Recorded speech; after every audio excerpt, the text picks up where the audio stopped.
Bueno, hola, cuarto año A. Buenas tardes, buenos días, no sé en qué o buenas noches, no sé en qué momento lo van a ver. Em, Primero quiero, antes de empezar con este ratito para de clases, primero quiero contarles que si bien no han tenido una devolución de mi parte de su trabajo, ni del primero ni del segundo, es porque psicología es una materia particular y tiene que ver con, más que con el contenido conceptual en sí mismo, tiene que ver con empezar a familiarizarse con ustedes mismos, ¿no? Digo, estamos en un bachiller con orientación docente que necesariamente tiene la relación con el otro.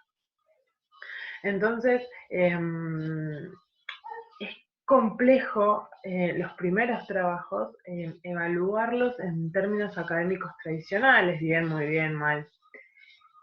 Que de hecho justamente nosotros ahora vamos a dejar de evaluar así en esos criterios o que ustedes están acostumbrados. Eh, pero sí quiero decirles que los leí a todos, que todos tienen eran muy personales los trabajos, entonces difícil decirle a uno o a otro, está mal lo que sentís. No, es lo que sentimos, ¿no? Entonces, bueno, yo creo que a partir de ahora, que vamos a empezar un poco más con teoría, quizás sí sea más fácil. Yo al texto, digamos, al trabajo, a las consignas, les voy a adjuntar eh,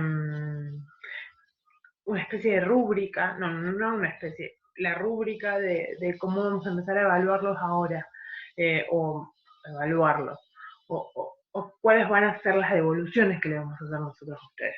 Eh, Así que bueno, eso por un lado, ¿sí? Así que agradezco a cada uno de ustedes que se haya podido abrir conmigo y me haya podido contar cómo la estaban pasando en estas cuarentenas.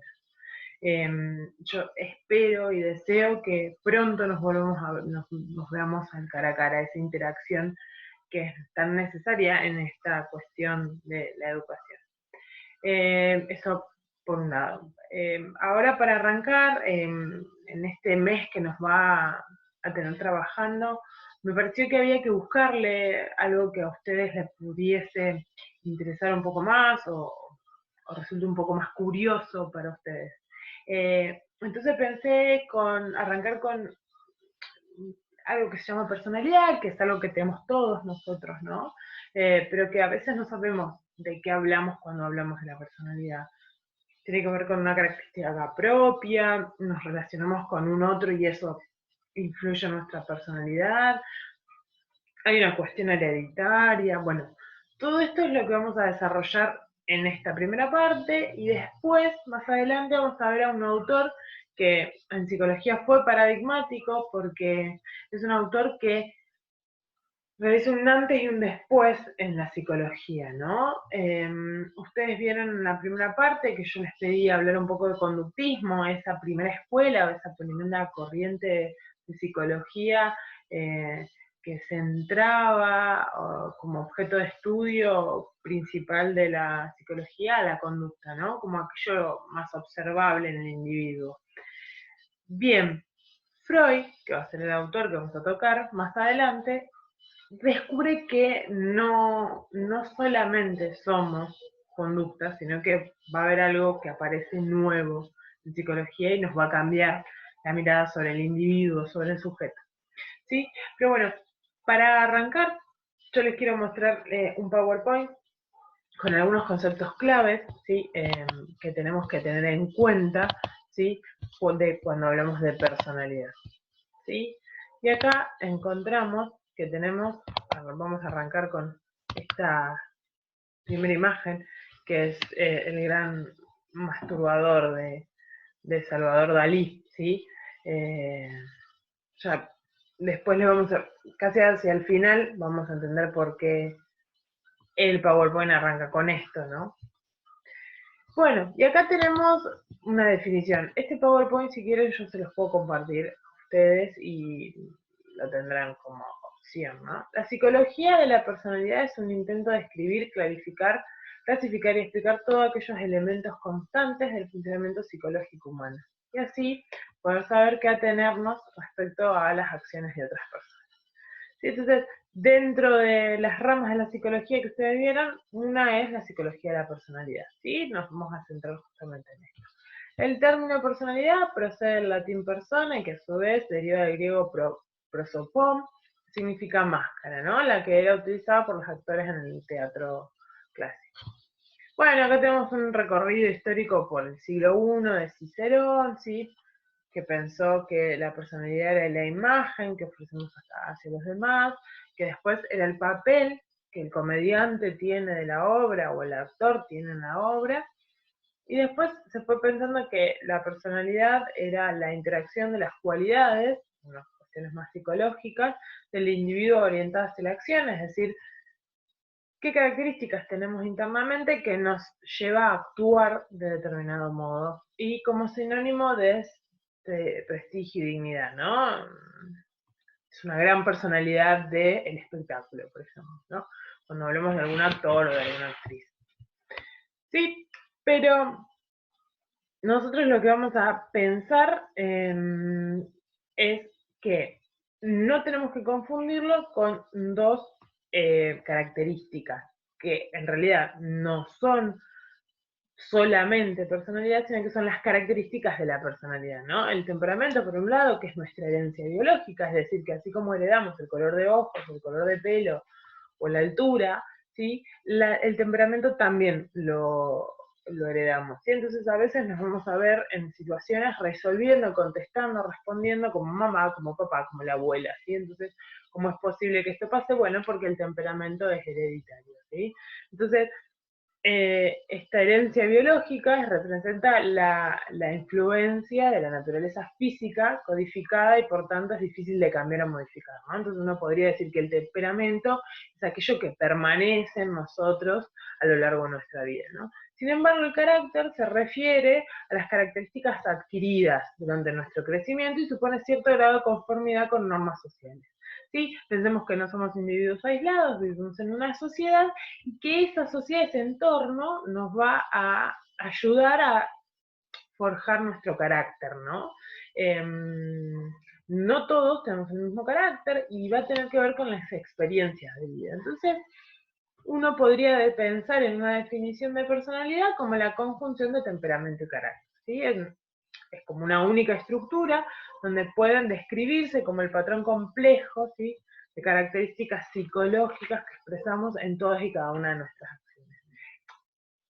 Para decirlo claro, la personalidad está compuesta del temperamento y del carácter. Y es el modo en el que nosotros desarrollamos nuestras actividades, es decir, el modo en que actuamos. Esa es la personalidad de cada uno, ¿sí? Que no es ajena a la herencia biológica ni es ajena a las normas sociales, ¿sí? Porque para poder vivir en sociedad nosotros debemos aceptar esas normas sociales. Sabemos que cuando no aceptamos esas normas sociales quedamos excluidos. Excluidos en algunas instituciones de encierro, tales como la cárcel, el hospicio, dependiendo cuál sea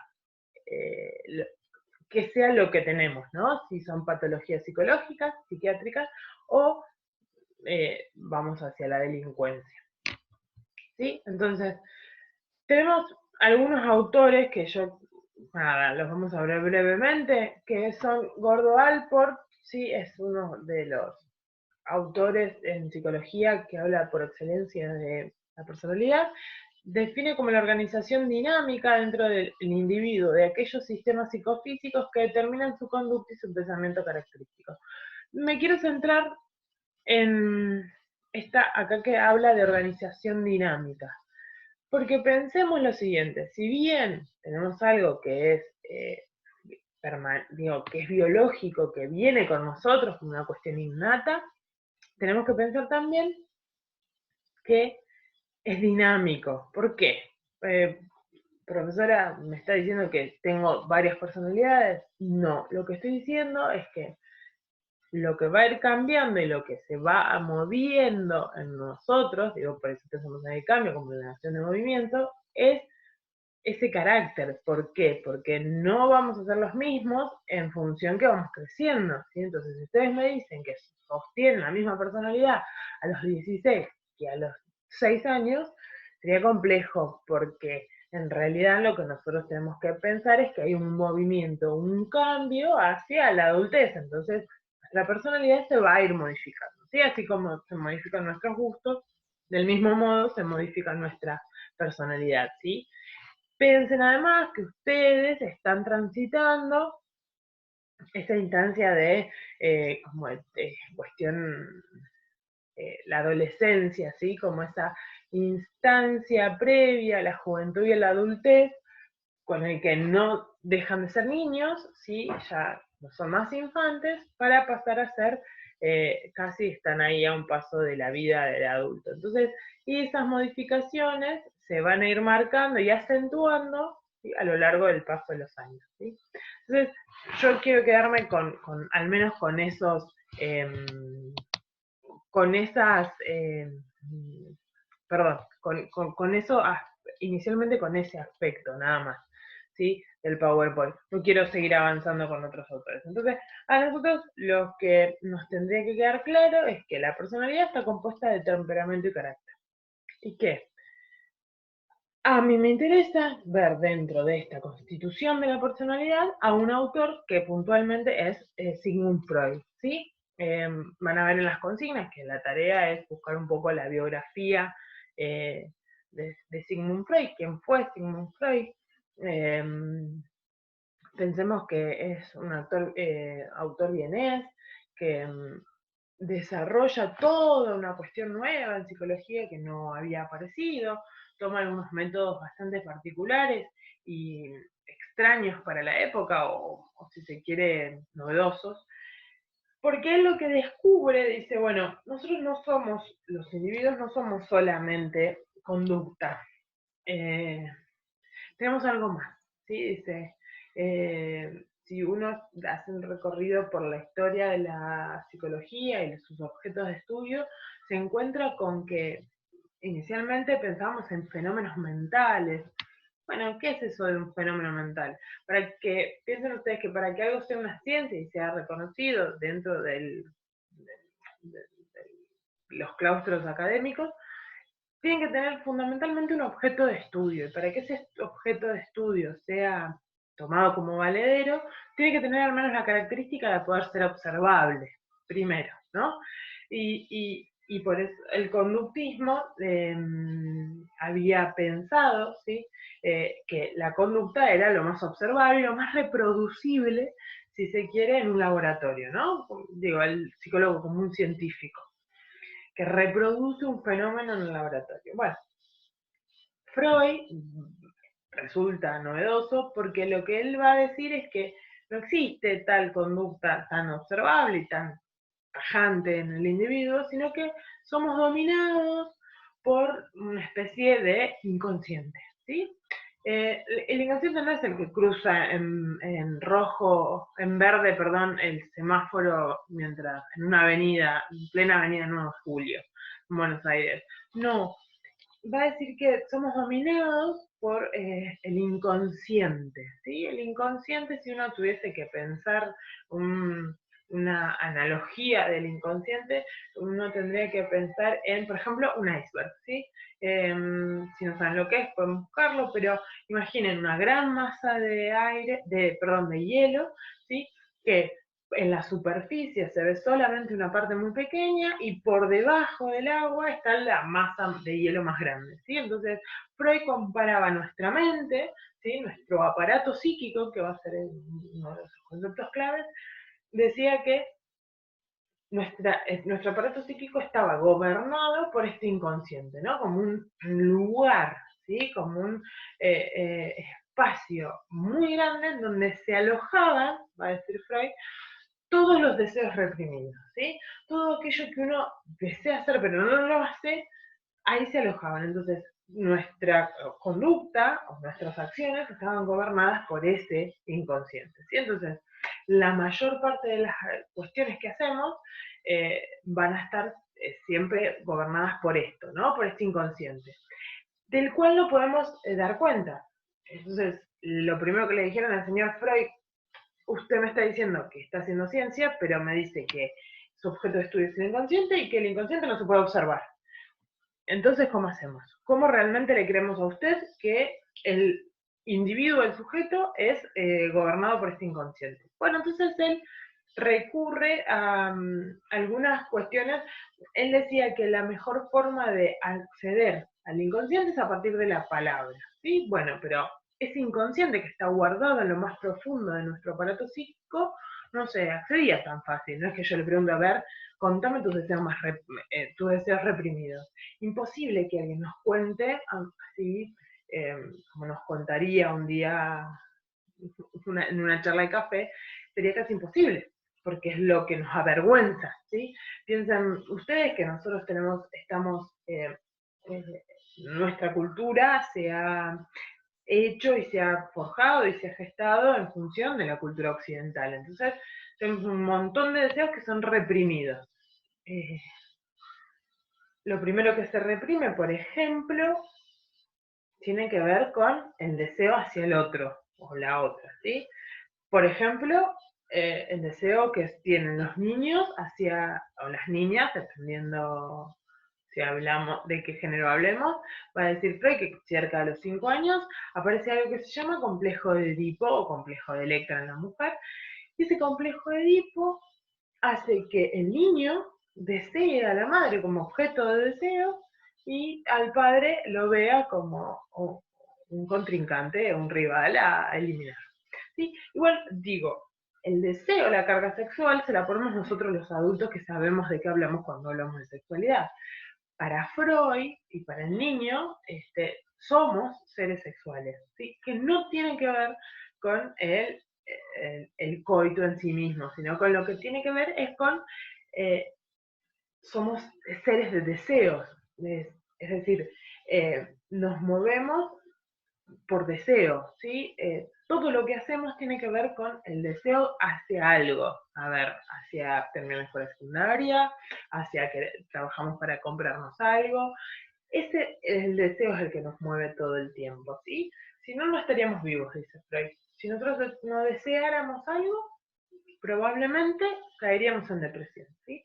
Entonces, este inconsciente, ¿sí? Nos gobierna, y organiza nuestra vida, ¿sí?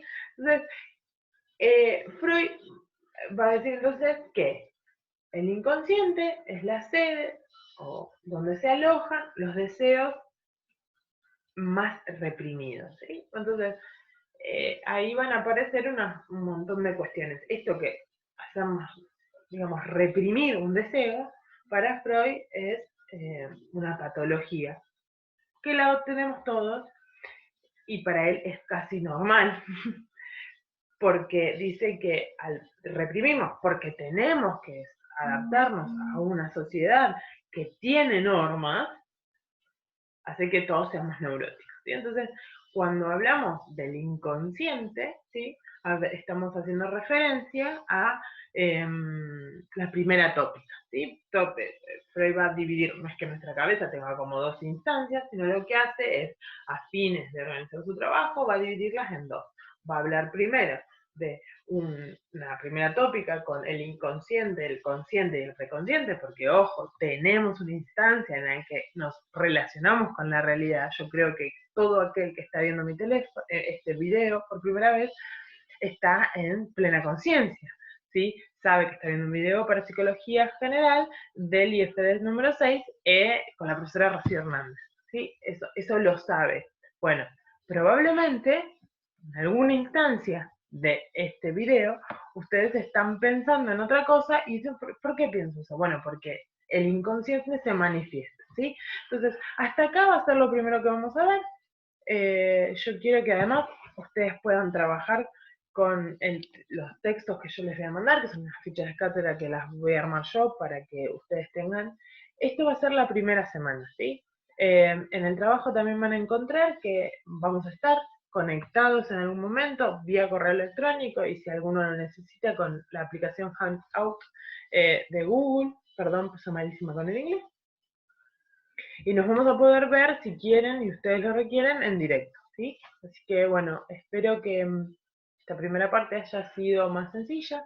Tenemos un mes para seguir trabajando en esto, así que bueno, espero que estén todas y todos bien. Y bueno, esperando ansiosa el momento en que nos veamos cara a cara. Saludos.